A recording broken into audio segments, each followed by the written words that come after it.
Hi everyone, how are we doing today? I think we're here ready to get started.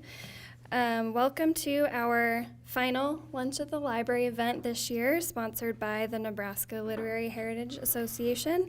My name is Rosemary Sikora. I'm the current board president of NLHA, and I'm here to introduce our speaker today, whom we all know and love, I'm sure. Please help me welcome Pat Leach, Director of Lincoln City Libraries. Thank you, Rosemary. I am going to ask Rosemary to do me a favor. Rosemary, would you hand out these handouts for me, please? I have two different colors. Thank you. I appreciate that. Well, and Rosemary, thanks for the kind introduction. I appreciate that. I'm delighted to be here during National Library Week, so happy National Library Week, everybody. It's the case that when people hear the word libraries, we know that what they immediately think is books, and I'm cool with that. But we do often say libraries are more than books, so I'm kind of on this campaign that when people say libraries, what people think of is people. So like, how do people use libraries? How do people learn? How do they get literacy? How do they enjoy literature? Really, it's all about people, people, people. So I'm really glad to have you as my people today. I see a lot of familiar faces, so I know that some of you have heard me say previously that for around 30 years, I've made an annual practice of reading the annual American Library Association Notable Books list for adults. I read these on my own time, so if a book doesn't grab me, I don't force myself to read it, but I do feel a professional responsibility to give everything at least 2 tries. And you might have heard me say that usually that second try is on a weekend morning around 5 o'clock when I can give a book a few uninterrupted hours and I can provide myself with a few cups of coffee. And if it's not a go at that time, then I let it go. But I can say that for the list from 2021, which is before you, I've read most of all of those. I've read all of most of those books, and I have read some of all of them. And then I've chosen a short stack to talk about today. These are ones that I think have the most general appeal, or that for some reason I thought were most worth talking about. And then when I'm done talking about those, if we have time, I'll be happy to talk about some of the others. So that's kind of my plan for our time together. Before I launch into talking about these books, though, I wanted to step back and reflect for a moment on what it means when a book earns a place on a list like this. Or when you think about a book winning an award like a Pulitzer or a Booker Prize or National Book Award, how does it change the course of that book, or how does it change your sense as a reader of that book? Part of the Willa Cather Conference this June will be looking at her book, One of Ours, which won a Pulitzer Prize. And there will be a panel discussion of the impact of prizes on literature. And I find that a pretty interesting topic, frankly, because as I reflect on my own reading, I pretty heavily rely on lists and prizes and lists of nominees for my reading. And so it makes me very curious as to whether a lot of readers have that experience. And it makes me curious also about just the course of a book. So if a book gets published, and even though it's a fabulous book, if it isn't included on these kinds of lists or nominees for those kinds of prizes, it just may not get the kind of traction that it needs to be successful. And what kind of message does an author receive from that? So it's, to my mind, part of the whole business of books as well as the business of reading. So a little bit of housekeeping. On your tables or yellow or gold handouts, I believe, that are the 2021 list. And then as an added bonus, the tan list is this year's 2022 list, which I'm now reading. And at this time, I'm not planning on talking about any of those books, but if you had questions, I would be glad to answer what I can. So what I'm going to do is, it looks like I brought 6 nonfiction books and 3 fiction books. I'll cover them in the same order in which you find them on the list.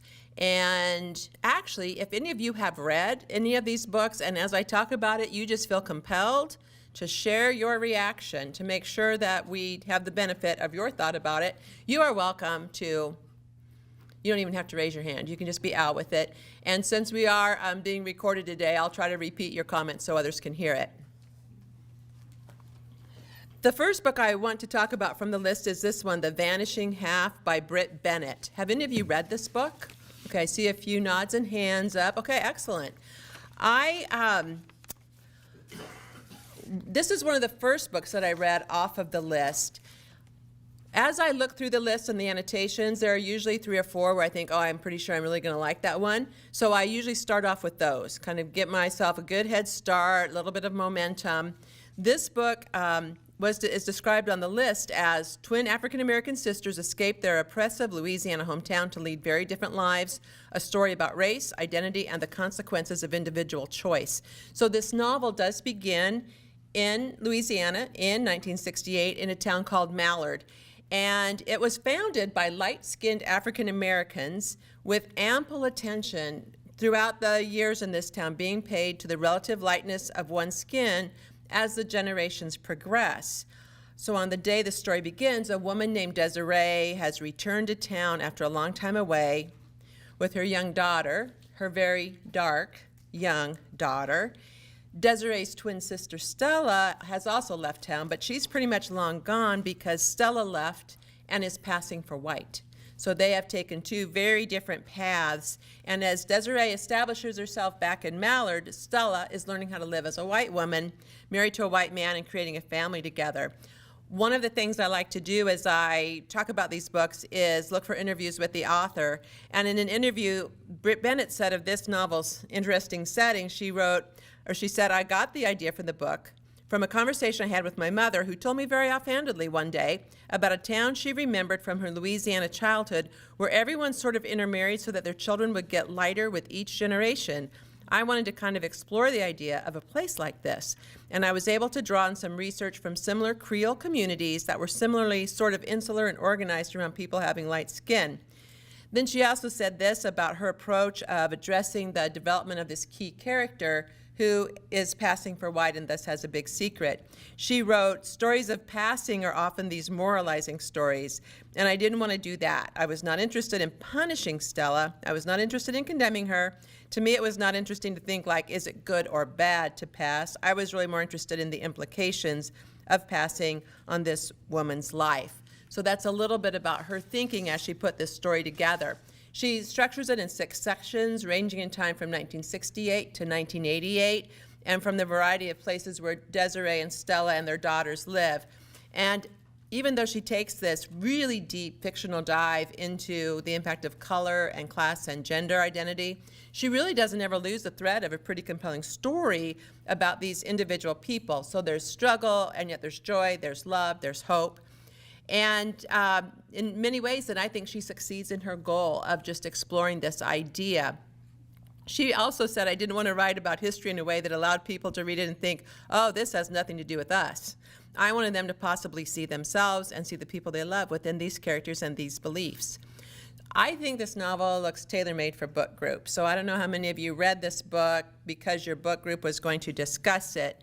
But it's extremely well written. It hits on a lot of touch points for readers, compelling setting, an interesting plot, characters who develop over time.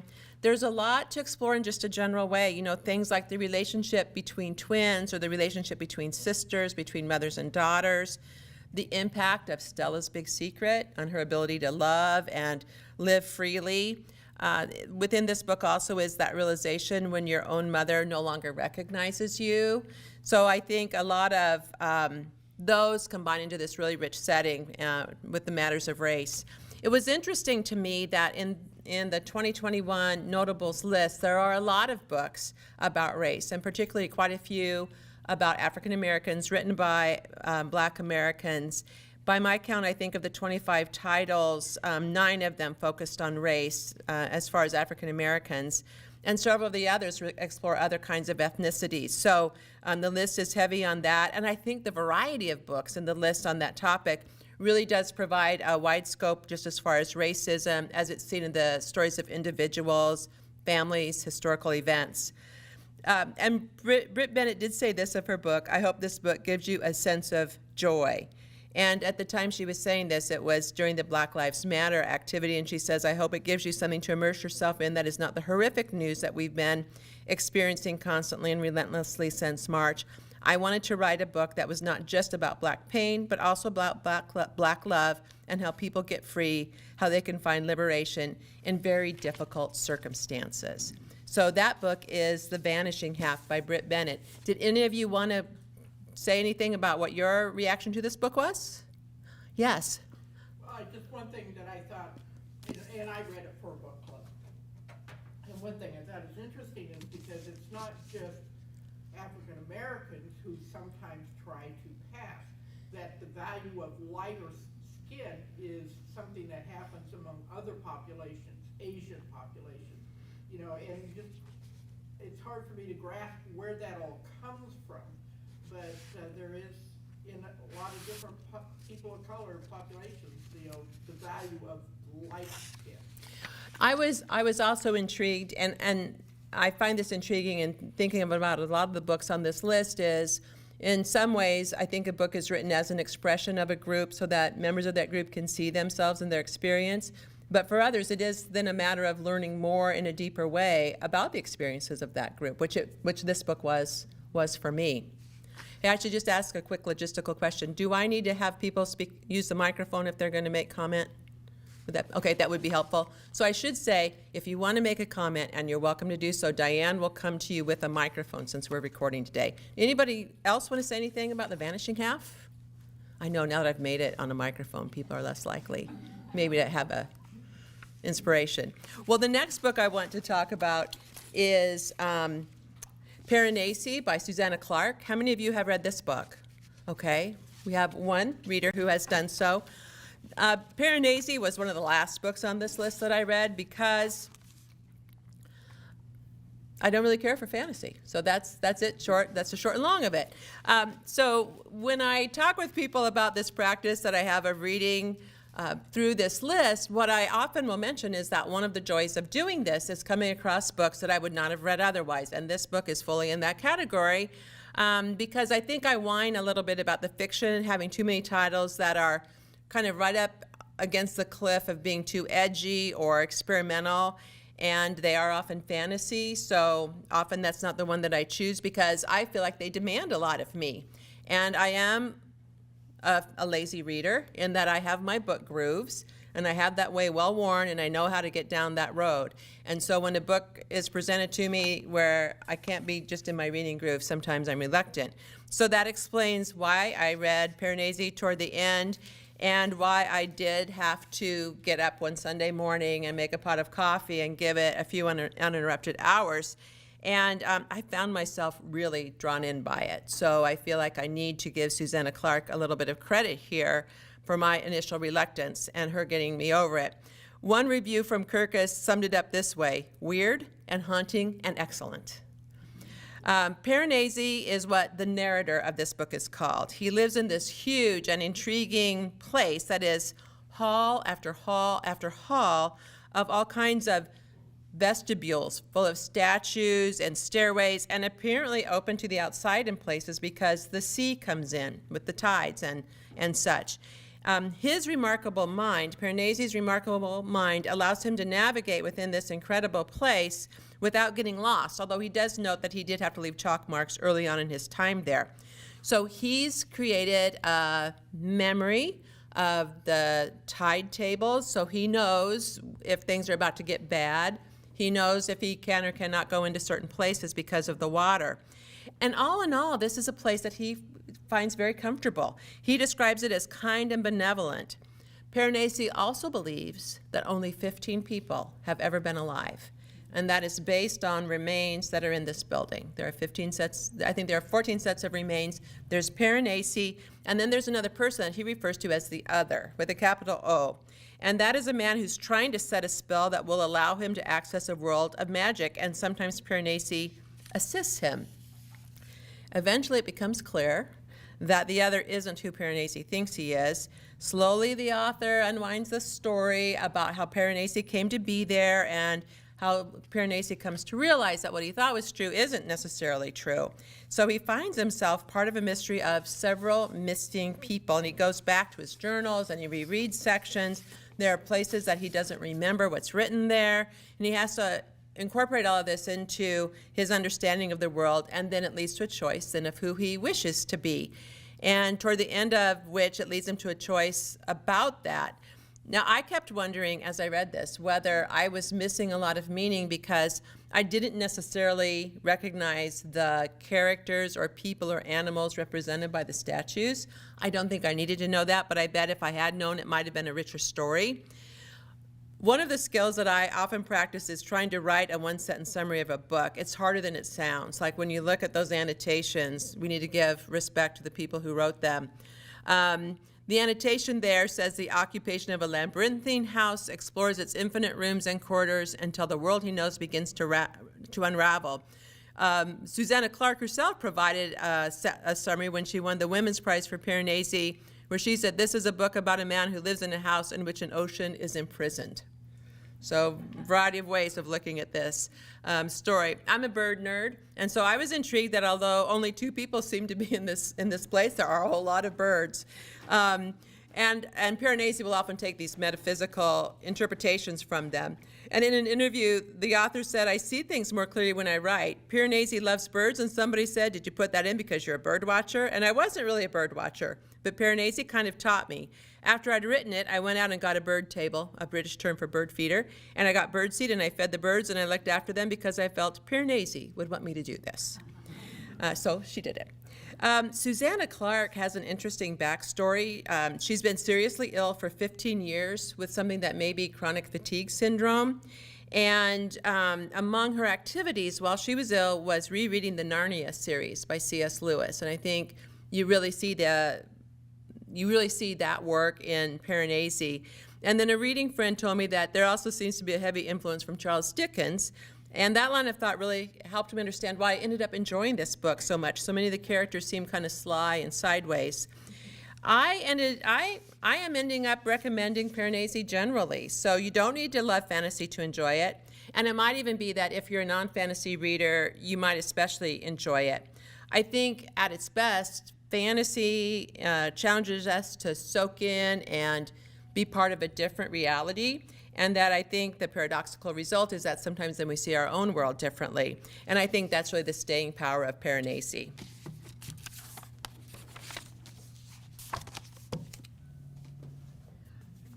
I just briefly want to talk about Hamnet by Maggie O'Farrell. How many of you have read this book? Okay, a few of you have. I would say that Hamnet probably ended up being, of the fiction books, the one where I thought, this is the best book in terms of quality. And I will put out there that I'm not an English major, I'm not a literature expert, but I read a lot. And I felt that Hamnet hangs together really well. The language is beautiful, and the idea behind it is so intriguing. So the basic idea here, Hamnet, its subtitle is A Novel of the Plague, is that it's partly the story of William Shakespeare's marriage, and especially what happens after a son of his dies of the plague. So Maggie O'Farrell sets this up in terms of the relationship between Shakespeare and his wife, them and their and his family, his life as a playwright and his family, so a lot of different relationships here, but then focusing on this son whose name is Hamnet. I know that this book seemed to get a lot of attention, and I know that there was a lot of conversation about it, so in some ways I'm not sure that I need to call it to people's attention, but I was really struck by this book. And I think I do what some of us do, which is, I heard people talk about this book so much that I thought, I'm not really going to read it. I'm not going for that. So again, thinking of how we overcome our own reading ruts or grooves, I was really glad that I chose Hamnet by Maggie O'Farrell. Now I want to move into the nonfiction books on the list. And the first one I want to talk about is A Knock at Midnight by Brittany K. Barnett. Its subtitle is A Story of Hope, Justice, and Freedom. And this book, as I talk about it, may remind you of Just Mercy by Brian Stevenson. If you have read His book, his work as an attorney working for people who have been wrongly accused or have received long sentences in penitentiary. So I love a good memoir, and I think this one's excellent. So that's it from the start. Barnett traces her personal journey. So from her youth as the high school daughter of a woman who was incarcerated on a drug-related charge, and she was eventually the girlfriend of a drug dealer, to becoming a very high-profile attorney whose day job was high finance, international finance, but then who also worked outside of that pro bono, seeking the release of people incarcerated under federal drug charges that eventually were changed but not made retroactive. Along the way, she talks about how the war on drugs in the 80s resulted in so much incarceration of black and brown people, often due to the different penalties set for crack versus powder cocaine. She discerns patterns in how prosecutors package the evidence to maximize penalties. So several of her clients were convicted and sentenced to life without parole based on the testimony of others who got a lighter sentence in return for their testimony. So several times there was maybe no physical evidence, only the word of others, and often it was a first conviction for any crime. So she works in all this information as she tells her own story and then the story of the people who she works to free. And so in the best way, those individual stories then tell the story of a big group of people. I mentioned that she has a very high-powered, high-prestige position, and what started to happen was she would get a phone call from somebody, maybe from her hometown or a relative or a friend, who would say, I know of this person who really needs legal help. Can you help us out?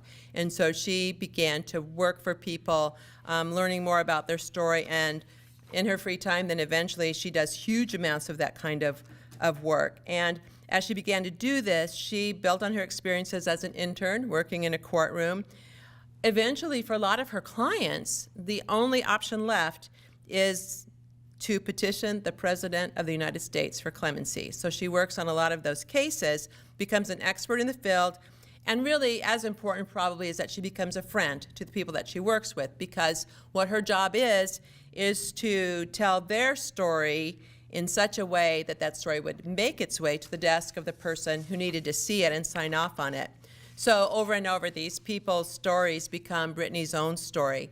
And the one that takes the center piece is a woman named Sharonda Jones, who Barnett first encountered when Barnett was in law school. She saw a YouTube video that Sharonda put out there explaining that she needed legal help due to the drug charge for which she was incarcerated. And Brittany Barnett was spellbound because the prisoner number that Sharonda wore was the same number her mother wore. So that, gave her an immediate connection there.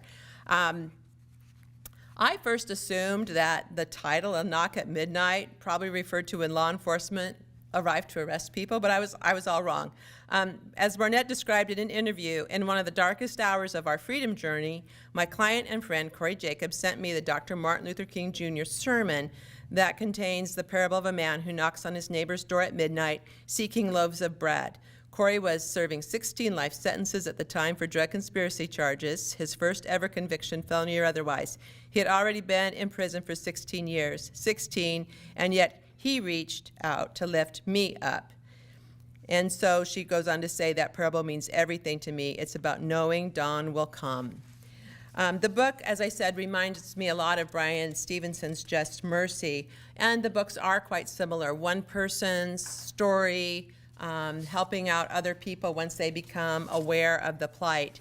I recommend this book generally. It works as a memoir. It works as a book that exposes a system that is familiar to many people while probably being understood by too few people. It works in the injustices of the system as it stands with the hope embodied in that parable, A Knock at Midnight. And it's also one of those books that I found stuck with me a long time after I read the final page.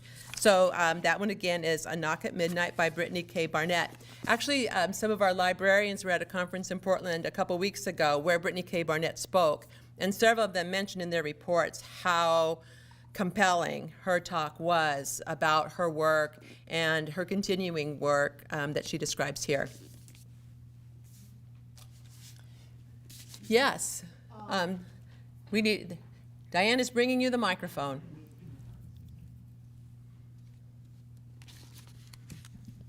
This is just a side note, and I don't think this is, it is. Okay.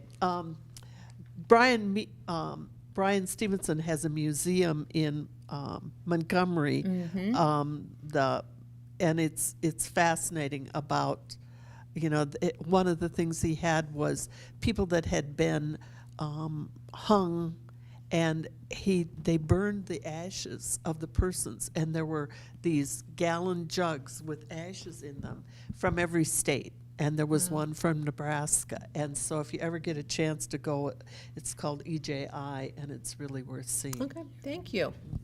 I know that Brian Stevenson has been engaged in a lot of similar work to get the word out about that. I want to just say a little bit about this nonfiction book, Carville's Cure, by Pam Fessler. I'm an NPR nerd, so I was excited about Pam Fessler because she's an NPR reporter. And, as a library director, I'm often asked what am I reading, and sometimes when I describe the books that I'm reading, I get looks. So like with this book, its subtitle is Leprosy, Stigma, and the Fight for Justice. So I would get odd looks. Why would I read a book about leprosy? And I don't know that I would have read this book if it were on the list. So this is an example of a good experience I had with the book because it was on the list. This story really does live up, I would say, to our expectations of NPR reporters in that she's a good storyteller, but she's also a good researcher. And so she brings both the story and the information together here. She has a big bibliography and extensive index. So the basic story here is that there was a national institution to treat Hansen's disease, commonly known as leprosy, and it was established in a very out-of-the-way place in Louisiana early in the 20th century. At that time, this was considered a highly, highly contagious disease, and so people were often forced out of their homes. It was, you were considered unclean, and there was a suggestion, because of the way leprosy is featured in the Bible, that this disfigurement was part of someone's sin or the result of sin. So they were both stigmatized and ostracized.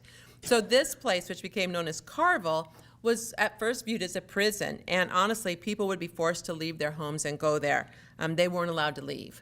So, especially in the early days, the buildings there were really badly run down, and the roads there were nearly impossible. So it did feel like the end of the earth to get there. But as time progressed and research progressed, it became clear that Hansen's disease really isn't especially contagious, and it probably isn't the same disease that is described in the Bible as leprosy. And so as Carville, the institution, gets going at first, it's seen as a prison, seen as a horrible place to be. Then kind of through the 30s, 40s, 50s, it feels more like a haven for the people who are there. But then eventually their research resulted in a 3-drug cocktail that basically cures a person of Hansen's. So then the process began to disband the hospital, and yet there were people who had been living there for decades. So then part of what needed to happen was arrangements for those people. And what makes this book so interesting is the people.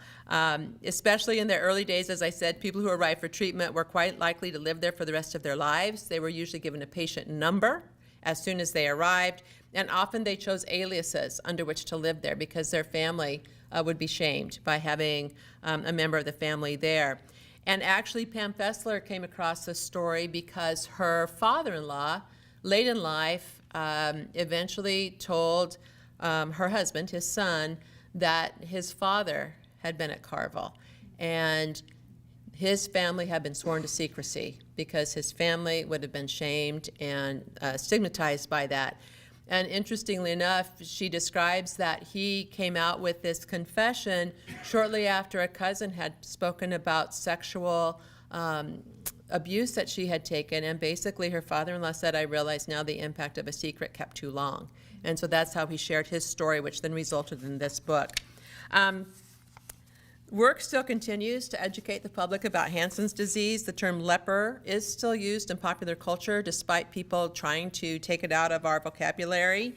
And Pam Fessler did some research to see in the media where has that word most recently been used, and actually it was on NPR.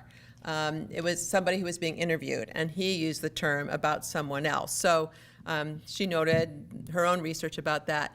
Now, those of you who are political types might be wondering if Carville in Louisiana is related to James Carville, who worked with Bill Clinton. Yes.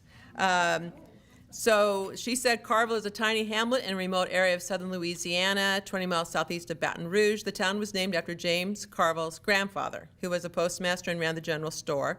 Over time, the hospital, which had many names, including U.S. Public Hospital number 66, became known simply as Carville. I am always glad to see a medical type book on the notable books list. I think it takes a special kind of writer to get medical information pulled into a story in a way that is still compelling. I know that I'm paying better attention to how Hansen's disease is portrayed, and it just makes me curious generally about how we continue to stigmatize certain medical conditions. So I think she does just a wonderful job here of taking this, her husband's father's story, and making it a broader story, because in many ways she tells a story about a lot of the 20th century in America just through this one place called Carville. Now, I brought along Hidden Valley Road by Robert Kolker just to hold up and say this was the One Book, One Lincoln selection last year, so I'm sure you all have read it, discussed it, and thought about it.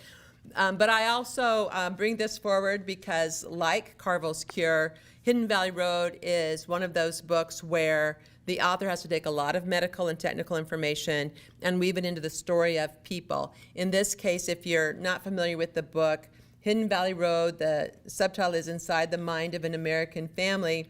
It details the life of a family with 12 children, born between 1946 and 1966. And as the sons grew older, half of them developed schizophrenia. So this book is the story of the family and of them and of the research that led to treatments for schizophrenia. And it has resulted in an awful lot of discussion. So there is the issue of the illness itself and mental illness generally, and the evolution of approaches to schizophrenia and medication, as well as just the dynamics within this family, which were a very interesting family also. I ended up really enjoying this book, and I didn't expect to enjoy it at the start, frankly. But again, when the right kind of writer gets a topic and can work it well, then it ends up being a book that, I'm not sure I can say I enjoyed the book, but I found the book very valuable, and I'm glad I read it. Yep. Microphone. Yes. We went to Colorado Springs and drove to find the house. Oh, so you went there and found their home. And it was for sale, and somebody was doing, was there pulling stuff out, but it was a hidden valley. I kept reading and thinking, how could people not know this? But it was actually Sort of tucked gravel, in? and it was so, it was up by the Air Force Academy, but it was, on a windy road that lots of switchbacks, and so I could see where it would be hidden. Yeah. Oh, interesting. Well, I'm glad to hear that you made that field trip. The next one I want to mention briefly is Memorial Drive, A Daughter's Memoir by Natasha Trethewey. She used to be the poet laureate of our country. And this is a daughter's memoir, as it describes, about her mother, who was killed by her stepfather. And this happened when Natasha Trethewey was a young adult, and then later she decides to go through all the records of what happened as she's an older person, reflecting on what happened to her and her mom and just kind of the course of events that led to her mother's death. Natasha Trethewey is such a good writer, and she makes so much of this story in a way that just seems so authentic and that walks you through it. And I think there's something about a memoir and the tone of somebody looking back on an earlier time in their own life from the view of their adulthood, and especially in this case where then she reviewed so much of the court record of the time. So that one is Memorial Drive by Natasha Trethewey. I also want to talk briefly about Caste by Isabel Wilkerson. The subtitle here is The Origin of Our Discontents.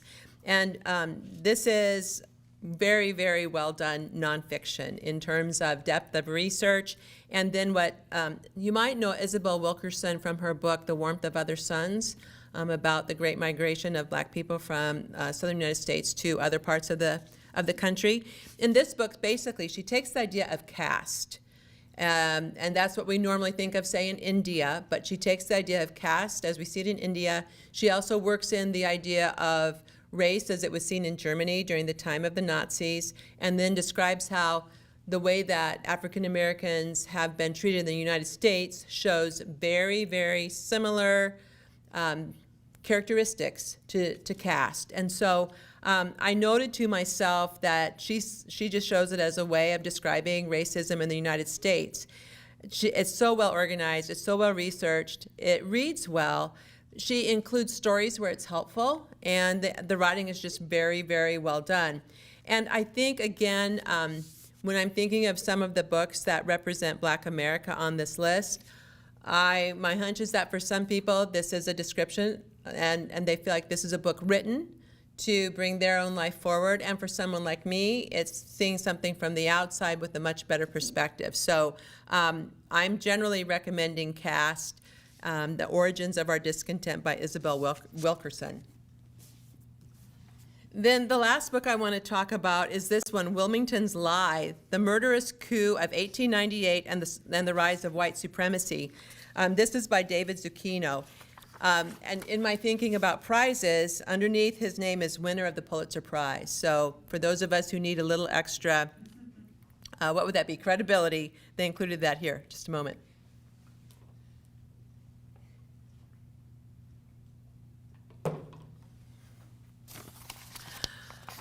I think that with this story, he brings forward this incident that happened in 1898 in a North Carolina city. And he's a contributing writer for the New York Times. He won his Pulitzer doing reporting from apartheid South Africa. So here he talks about this insurrection by whites. The white insurrection force numbered over 2,000. At least 60 black men were killed, and then a lot of people fled the city, Wilmington, in the terror that ensued. And blacks who ran successful businesses were forced out of town, never to return. I was reading this at about the same time as the anniversary of what happened in Tulsa was being observed, and so it was interesting to kind of be immersed in both of those stories at the same time. Zucchino details a somewhat circuitous route from the intentions of a Reconstruction that would allow black men at least a measure of full citizenry to a reality where black people really had no rights, whether on paper or on the sidewalk, that they weren't going to be sharing respect with white people. The Ku Klux Klan arose in the 1860s, but honestly, Zucchino describes them as a picnic compared to the insurrectionists from this incident. So at the time, the white newspapers put forward the lie that black people were planning an insurrection and stockpiling weapons, and actually it was white people who were planning an insurrection and stockpiling weapons.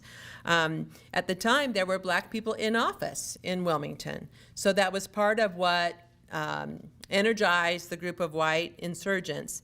And they didn't just suggest or insinuate, but they insisted that black men had plans to rape white women.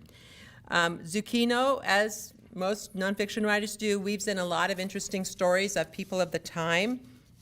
I found his writing serviceable, but I don't think it had the art that, say, David McCullough or Ron Chernow have when they're writing about a person. Clearly, he did a lot of research and pulled a lot of pieces together. Excuse me. The actual telling begins 30 years before the incident, as I said, kind of showing the evolution from Reconstruction to Jim Crow. He says that this incident deserves its own attention because this is what he said, the first thing I should remind people is this was unique. There have been many so-called race riots in American history in both the 19th century and early 20th century, such as Atlanta in 1906 and Tulsa in 1921. But these were spontaneous, and the spark was usually contact between a black man and a white woman. The coup in Wilmington was completely unique. First of all, it was not a race riot, it was a coup. And it was premeditated, it was calculated and planned for months, and there's never been another case like this in American history. So that's what makes this story of particular interest. Getting back to my current fascination with prize categories, Wilmington's Lie earned the Pulitzer in the general nonfiction category, yet it's clearly history. However, the Pulitzer Prize for History was given to Franchise, The Golden Arches in Black America by Marcia Chatelain. So I have found over the years that the nominees for the Pulitzer are often some of my favorite books of the year. There's something I think about a nominee that didn't win the prize that I find compelling. I'm not sure why. But I am also intrigued about whether a book is considered nonfiction or history, and that's something I need to know more about. But truly, whether you're more interested in the nonfiction history aspect or if you're just interested in nonfiction, I really think that Wilmington's Lie is one that's well worth your time. So there you are. Those are the books from the list that I chose to talk about. And you've probably heard me say before that I really encourage each of you to take on an annual reading practice. I totally understand if you don't think you want to go for 25 books off of a list every year, but you might just want to do a National Book Award winner, or a Pulitzer Prize, or an Edgar Award for Mystery, or one of the children's prizes. I'd be really pleased if you read the 3 One Book, One Lincoln nominees each year and then express your opinions about which one became the winner. Because I think over the course of several years of doing that kind of thing, you'll end up amazing yourself as a reader by how that kind of practice gets you out of a certain kind of reading groove and maybe into some books you wouldn't read otherwise. So that's my challenge for you today. Do any of you have any questions or anything that you want to mention about some of the books that I did not cover in my talk? Jan, we'll get the microphone over to you.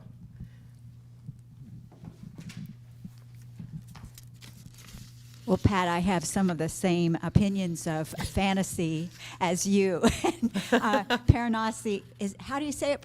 I pronounced it Piranesi. I think that's how the author said right. it. I listened to that on Audible. Not Audible, but I got it from the library. Oh, good. I'm glad that you're using the library to download audiobooks. I do about half of the books that I read are good. audio because I walk a lot and use the elliptical. But it is not one I would recommend to listen to. And because of what you said, I want to go back and read the book.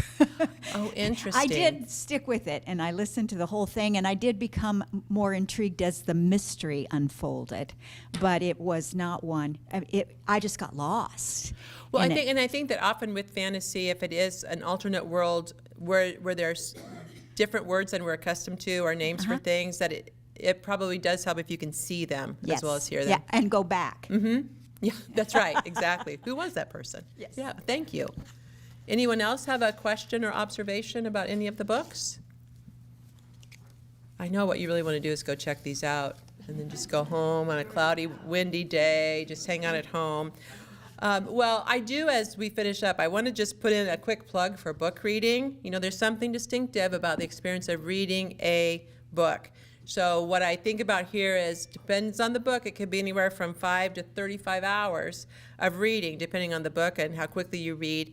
And I ask people to just imagine what the impact would be if you sat and listened to somebody for 5 to 35 hours. I mean, that would be a lot of information. That's basically what a book is. Somebody's pulled together this story to share with you, and I think that there are few things that have that same impact as reading a book and the kind of time and attention that they require.